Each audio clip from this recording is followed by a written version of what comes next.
Il y a un mois encore, la France était épinglée par la Cour européenne des droits de l'homme pour avoir autorisé un divorce à un homme pour faute conjugale, à savoir reconnaître que son épouse n'avait pas accompli son devoir conjugal. Une notion clairement d'un autre âge, on peut le dire, et qui témoigne de cette culture de viol dont vous parlez.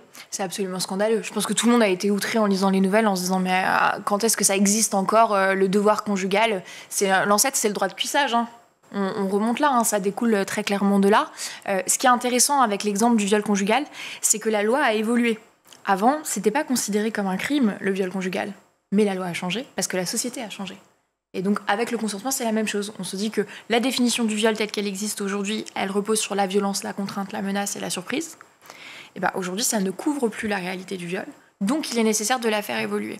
Donc, vraiment, le devoir conjugal, c'est l'exemple parfait de montrer comment est-ce qu'on est censé changer et comment est-ce qu'on a besoin que nos institutions et donc la justice l'accompagnent. Parce que si la Cour européenne des droits de l'homme a condamné, c'est bien qu'on n'est pas à la hauteur. Et aujourd'hui, notre justice, il y a beaucoup de professionnels qui font du mieux qu'ils peuvent malgré des conditions matérielles compliquées pour mener à bien leur travail.